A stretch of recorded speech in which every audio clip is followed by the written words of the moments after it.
नमस्कार बच्चों, YouTube channel शिक्षालय में आप सभी का स्वागत है। मेरा नाम है रेणु यादव।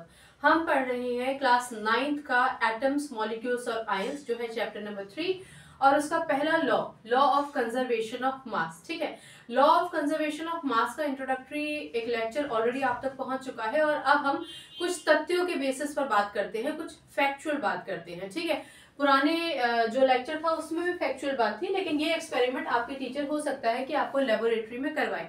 तो किस तरीके से लेबोरेटरी में ये एक्सपेरिमेंट किया जाएगा और कैसे जादुई तरीके से आप देखेंगे कि वाओ, रिएक्टेंट्स और प्रोडक्ट बिल्कुल सेम टू सेम है मास में। इसी को हम कहते हैं लॉ ऑफ कंजर्वेशन ऑफ मास। ये तो आप जानते ही होंगे। ये बेरियम क्लोराइड है, सोडियम सल्फेट है, बेरियम सल्फेट है और सोडियम क्लोराइड है। मैं इसके नाम लिख दूंगी। इस चीज को देखकर आप बिल्कुल भी टेंशन ना लें, क्योंकि ये इक्वेशन एज सच आपसे मुझे नहीं लगता कि कभी भी पूछी जाएगी। लॉ ऑफ कंजर्वेशन पूछा जाएगा और लॉ ऑफ कंजर्वेशन आपको समझ में आ जाए, इसलिए ये एक इक्वेशन, एक पूरा का पूरा रिएक्शन, केमिकल रिएक्शन आपकी किताबों में दिया गया है, इसलिए मैं इसका जिक्र कर रही हूँ। आइए देखिए, ये एक्सपेरिमेंट कराने के लिए आपकी टीचर आपको एक कोनिकल फ्लास्क देंगी। ठीक है, कोनिकल फ्लास्क क्या होता है? ये कोन समझते हैं ना आप लोग, कोन क्या होता है? तो कोन के आकार का एक फ्लास्क होता है। तो ये रहा कोनिकल फ्लास्क। ठीक है, इसमें हम एक सोल्यूशन डालते हैं। ठीक, वो सोल्यूशन है आपका बेरियम क्लोराइड का, बेरियम क्लोराइड। ठीक, बेरियम क्लोराइड को ही हम BaCl2 कहते हैं, राइट। अब इसमें हम एक छोटी सी टेस्ट ट्यूब को सस्पेंड कर देंगे। जब कभी भी आप सस्पेंड वर्ड सुने तो आप समझ जाइए कि एक टेस्ट ट्यूब को एक धागे से बांध के डाला है। सस्पेंड करने का क्या मतलब होता है?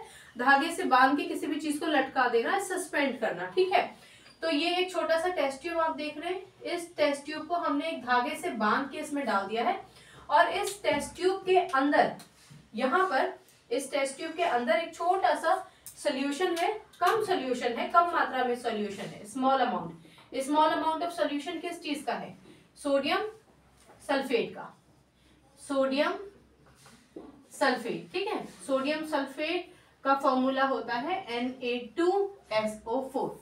अब ये जो आपका कोनिकल फ्लास्क है, इस कोनिकल फ्लास्क का ये जो ओपन एंड है, मतलब मुंह है, इसको हम बंद कर देंगे एक रबर के कॉर्क से। ठीक है, एक रबर के कॉर्क से हमने इसको बंद कर दिया। यानी ये जो पूरा का पूरा एक्सपेरिमेंटल सेटअप है, अब वो बिल्कुल आइसोलेशन में हो रहा है, यानी कि कोई पैसेज नहीं है, ना तो ऊपर से कोई भी हवा या किसी भी तरीके की गैस अंदर आ सकती है, ना ही अंदर का जो भी रिएक्शन होगा उसका प्रोडक्ट बाहर जा सकता है। क्लियर हो गया? एनक्लोज्ड कंटेनर की तरह है ये, एनक्लोज्ड कोनिकल फ्लास्क है। क्लियर?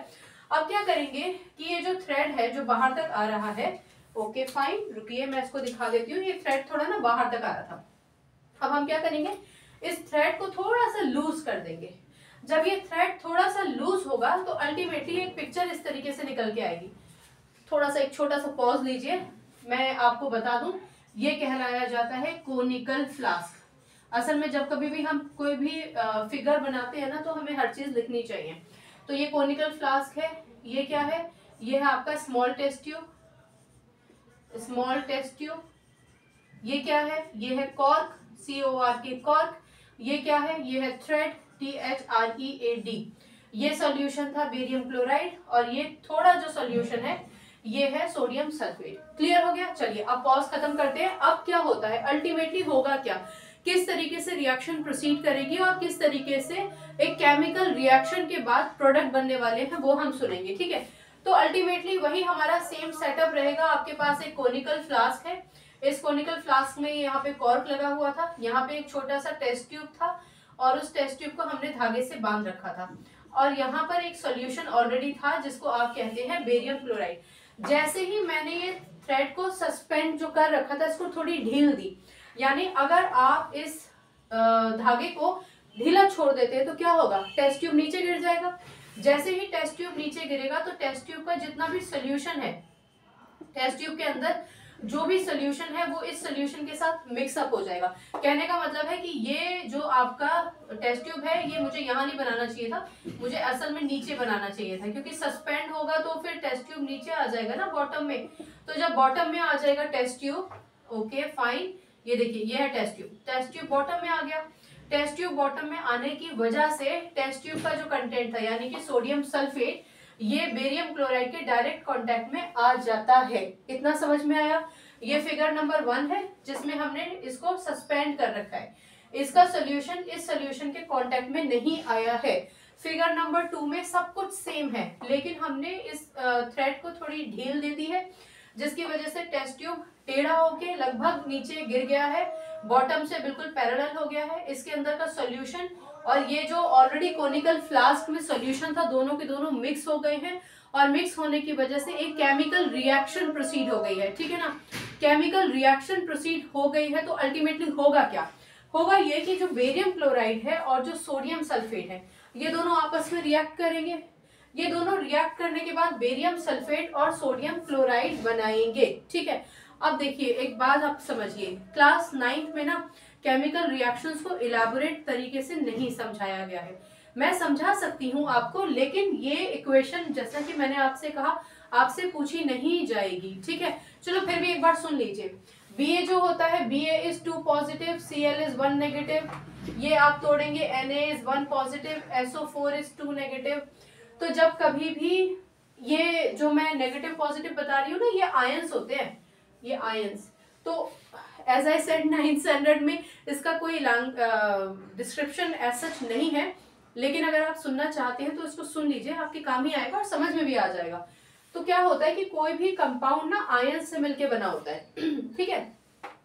तो ये जो है Ba2 पॉजिटिव, यानी बेरियम पर 2 पॉजिटिव आयंस होते हैं, 2 पॉजिटिव चार्ज होते हैं।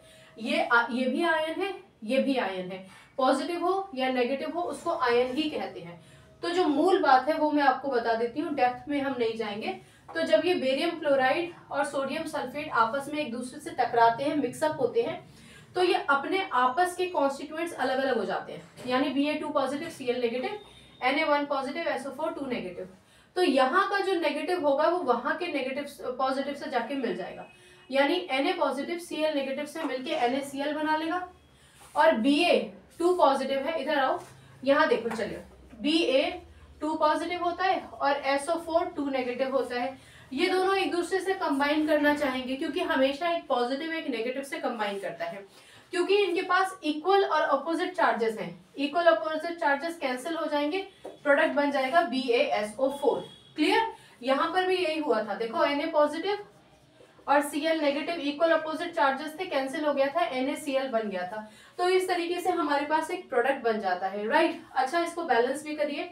यहाँ बेरियम 1 है, बेरियम 1, सल्फेट SO4 पूरा ग्रुप मान के चलते हैं, सल्फेट SO4। सोडियम यहाँ 2 है लेकिन यहाँ 1 है, बैलेंस करने के लिए हमें यहाँ 2 लगाना पड़ेगा।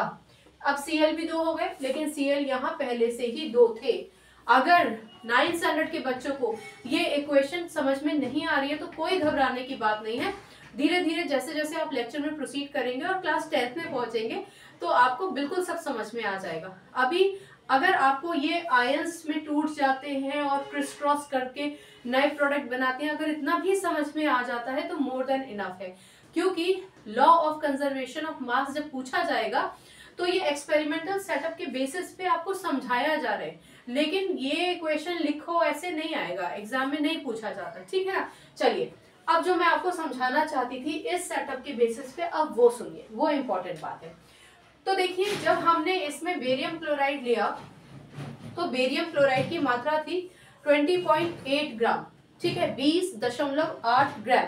आप जानते हैं कि ग्राम को GM से हम नोटिफाई करते हैं, लिखते हैं, या फिर आप सिर्फ G लिख सकते हैं, यानी कि 20.8 GM मतलब ग्राम, या फिर 20.8 G, एक ही बात है। ये भी ग्राम है और ये भी ग्राम को रिप्रेजेंट करता है। और सोडियम सल्फेट की जो टोटल क्वांटिटी थी वो थी 14.2 ग्राम। जब आप इन दोनों को कैलकुलेट करते हो तो यानी आपके पास रिएक्टेंट था 35.0 ग्राम। यहाँ एक छोटा सा पॉज लीजिए और याद कीजिए, पिछले लेक्चर में मैंने आपको बताया था कि एरो से पहले जो कुछ भी होता है वो रिएक्टेंट होता है। ठीक है? तो रिएक्टेंट भले ही इन दोनों के मिलने से बना हो, 2 कंपाउंड थे, दोनों को मिलाया, रिएक्टेंट 35 ग्राम था। जब प्रोडक्ट बना तो प्रोडक्ट में अब जो बेरियम, ये दोनों रिएक्ट कर गए ना, रिएक्ट करके मिक्स हो गए, मिंगल हो गए, मिंगल होके नया प्रोडक्ट बनाया। उसमें जो बेरियम सल्फेट था वो 23.3 ग्राम मिला और सोडियम क्लोराइड बना 11.7 ग्राम। जब इन दोनों को कैलकुलेट किया तो इसका जोड़ भी 35.0 ग्राम था। एक छोटा सा पॉज फिर से लीजिए और याद कीजिए कि एरो से पहले जो होता है लिखा हुआ वो रिएक्टेंट कहलाया जाता है, और एरो के बाद उस तरफ जो भी होता है वो प्रोडक्ट कहलाया जाता है। तो अब आप देखिए रिएक्टेंट था 35 ग्राम, प्रोडक्ट भी है हमारा 35 ग्राम, यानी जितना रिएक्टेंट लिया था उतना ही प्रोडक्ट आपको मिल गया। लॉ ऑफ कंजर्वेशन भी तो यही है, वो भी तो यही कहते हैं कि किसी भी मैटर को आप बना नहीं सकते, आप डिस्ट्रॉय नहीं कर सकते, लेकिन एक फॉर्म से दूसरे फॉर्म में कन्वर्ट कर सकते हैं। ये बेरियम क्लोराइड से बेरियम सल्फेट हो गया, ये सोडियम सल्फेट से सोडियम क्लोराइड हो गया। हमने एक फॉर्म से दूसरे फॉर्म में कन्वर्ट किया, कोई हमने बनाया नहीं, कुछ हमने डिस्ट्रॉय नहीं किया, लेकिन हमने कन्वर्जन कर दिया, उसका रूप बदल दिया, उसके कैरेक्टर बदल गया।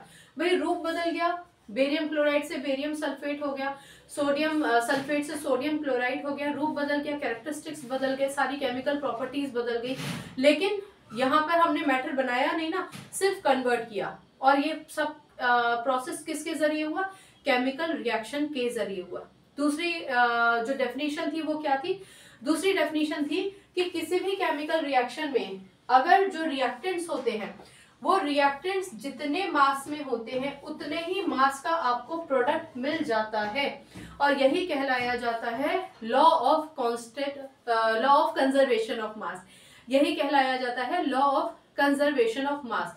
जितना रिएक्टेंट था उतना ही प्रोडक्ट मिल गया, यानी कुछ भी बदलाव नहीं हुआ है। भले ही इनका रूप रंग बदल गया हो, लेकिन क्वांटिटी तो उतनी ही रही ना, 35 ग्राम इधर था, 35 ग्राम उधर मिला। तो ये कहलाया जाता है लॉ ऑफ कंजर्वेशन ऑफ मास। और इस पूरे के पूरे प्रोसेस में एक केमिकल रिएक्शन लगातार हो रही थी, ठीक है ना। तो इस केमिकल रिएक्शन को इन दो फिगर्स के माध्यम से आपकी किताब में समझाया गया है। अब आप समझ जाइएगा, ये रिएक्शन आपसे लिखने को हमें नहीं लगता कि पूछी जाएगी। ऑल्सो ये मास कितना लिया था ये भी नहीं पूछा जाएगा।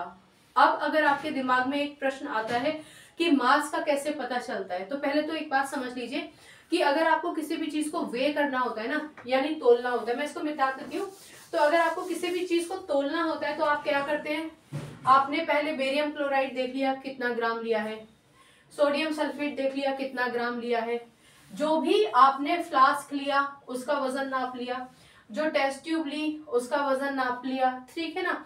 तो इनका जो मास होता है, यानी कि जो कोनिकल फ्लास्क है, जो टेस्ट ट्यूब आपने लिया है, उसका जो टोटल वजन है, और भी अगर कोई भी चीज का आप टोटल वजन लेना चाहते हैं, कॉर्क का भी ले लीजिए, वो जितना भी वजन होता है उस वजन में से जब आप केमिकल कंपोनेंट का वजन माइनस करते हैं तो आपको ये पता चल जाता है कि फ्लास्क हमारा इतने वजन का था और उसमें जो क्वांटिटी डाली थी वो इतने वजन की थी। समझ में आ रहा है ना। जब आप प्रोडक्ट बनाएंगे तो प्रोडक्ट बनाते वक्त आपको पता था कि कोनिकल फ्लास्क, कॉर्क का, टेस्ट ट्यूब का वजन तो मान के चलिए 100 ग्राम था। अगर आपके पास 135 ग्राम प्रोडक्ट मिला तो आपको पता है कि 100 ग्राम तो हमारे एपरेटस का ही था, बाकी 35 ग्राम हमारे पास प्रोडक्ट बन गया। तो 35 ग्राम प्रोडक्ट बन गया, 35 ग्राम ही रिएक्टेंट लिया था। समझ में आया। तो कभी किसी चीज को हम वे जब कभी भी करते हैं, यानी केमिकल्स को अगर हमें तोलना होता है तो हम पहले से पहले एपरेटस, वो टेस्ट ट्यूब हो सकती है, स्मॉल टेस्ट ट्यूब हो सकती है, कोई भी एपरेटस हो, कोनिकल फ्लास्क हो, राउंड बॉटम फ्लास्क हो, उसका वजन पहले ही नाप लेते हैं ताकि हमें क्लियरिटी रहे कि एपरेटस कितने वजन का है और केमिकल कितने वजन का है। ठीक है, ये बात आप समझ में आ गया होगा। नहीं, इसका एक और तरीका होता है इस रिएक्शन को करने का, बहुत सिंपल तरीका। अच्छा, एक और बात याद रखिए, ये जो सोल्यूशन है ना, बेरियम क्लोराइड व्हाइट कलर का है, सोडियम सल्फेट व्हाइट कलर का है, दोनों रिएक्ट करते हैं, बेरियम सल्फेट बनाते हैं। बेरियम सल्फेट जो होता है वो व्हाइट पीपीटी होता है। ये जो होता है ना BaCl2, ये व्हाइट नहीं कहना चाहिए मुझे, ट्रांसपेरेंट कहना चाहिए। पानी जैसा होता है ट्रांसपेरेंट, ये भी ट्रांसपेरेंट, पर ये व्हाइट कलर का होता है। व्हाइट समझ गए ना। थोड़ा सा पानी लीजिए, उसमें हल्का सा दूध मिला दीजिए तो व्हाइट हो जाएगा ना। प्रेसिपिटेट समझते हो ना आप लोग, प्रेसिपिटेट में थोड़ा व्हाइट कलर का थक्का जैसा हो जाता है, ठीक है ना, थिक व्हाइट कलर ऐसे मान के चलेंगे। तो ये जो होता है बेरियम सल्फेट, ये थिक व्हाइट कलर का होता है, इसको हम व्हाइट प्रेसिपिटेट भी कहते हैं, व्हाइट पीपीटी। Right, clear. तो अगर आप कभी पूछे कि व्हाइट पीपीटी, तो बेरियम सल्फेट व्हाइट पीपीटी का होता है। ठीक है, और सोडियम क्लोराइड तो आप जानते हैं नमक, पता है ना नमक किस कलर का होता है, पानी में घोल के देखिए क्या होता है नमक का कलर, आपको खुद पता चल जाएगा। ठीक, तो सोल्यूशन, क्योंकि सोडियम क्लोराइड ये जो है ये सोल्यूशन है, एक्वस है, पानी में मिला के आपको मिलेगा, पानी के साथ मिला हुआ सोडियम क्लोराइड। ठीक, चलिए, तो इस पूरी इक्वेशन से आपको ये पता चला कि लॉ ऑफ कंजर्वेशन ऑफ मास क्या होता है। अब यहाँ पे एक छोटा ज्ञान और ले लीजिए, वो ये है कि जो हमने एपरेटस लिए उसमें हमने बेरियम क्लोराइड डाला, सोडियम सल्फेट डाला, कॉर्क को निकाला, थोड़ा सा सस्पेंड किया धागा, ये सब करने की जरूरत नहीं है। अगर आप एक सिंपल सा टेस्ट ट्यूब लीजिए, सिंपल से टेस्ट ट्यूब में बेरियम क्लोराइड लीजिए और उसमें थोड़ा सा सोडियम सल्फेट डाल दीजिए, बेरियम क्लोराइड की मात्रा ज्यादा होगी, सोडियम सल्फेट की मात्रा कम होगी। अल्टीमेटली ये सॉल्यूशन आपका बिल्कुल व्हाइट पीपीटी बन जाएगा। आप समझ जाइए बेरियम सल्फेट तो बन चुका है और थोड़ा सा सोडियम क्लोराइड भी बन चुका है, ठीक है ना। तो यानी आप सिंपल टेस्ट ट्यूब में भी इन दोनों को मिक्स करके प्रोडक्ट बना सकते हैं, ठीक है। रिएक्टेंट्स को नाप लीजिएगा, प्रोडक्ट भी उतना ही होगा। तो अल्टीमेटली हमने ये समझा कि law of conservation of mass में reactant is always equals to the product in terms of mass. कोई भी नया कंटेंट आप उसमें नहीं जोड़ पाते हैं या फिर उसका वजन नहीं बढ़ता है, ठीक है। तो ये था law of conservation of mass. I hope आपको समझ में आया होगा। नहीं समझ में आया तो बेहिचक पूछिए। हर बार मैं आपसे कहती हूँ कि आपका डाउट बहुमूल्य है। भले ही आपको लगता हो कि इतना सिली स्टूपिड क्वेश्चन है, कोई सिली स्टूपिड क्वेश्चन नहीं होता। स्टूडेंट्स का डाउट ना हमेशा बहुमूल्य होता है और टीचर का कर्तव्य होता है, मैं नहीं सभी टीचर्स ऐसा मानते हैं कि हमारा कर्तव्य है कि आपके हर छोटे छोटे और हर बड़े डाउट को हम क्लैरिफाई करें, ठीक है। तो अगर डाउट है तो पूछिए, और जिन लोगों को ये कंसर्न है कि स्पीड ज़्यादा हो रही है तो आप थोड़ा स्लो करके सुन सकते हैं और फास्ट करके भी सुन सकते हैं। आपका टाइम कंजर्व हो तो इसलिए कोशिश करते हैं कि सब चीज़ें आप तक पहुंच जाए और टाइमली पहुंच जाए, बहुत मोनोटोनस ना हो जाए क्लास, ठीक है। चलिए, केमिस्ट्री से अपनी केमिस्ट्री अच्छी बनाइए, शिक्षा ले आइए। अगली बार मिलने तक अपना ख्याल रखिए, खुश रहिए, सकारात्मक रहिए, अच्छा सोचिए, ऊंचा सोचिए। आपकी जय हो, ऐसा आप जरूर सोचिए और ईश्वर आपकी जय करा देगा किसी दिन। नमस्कार।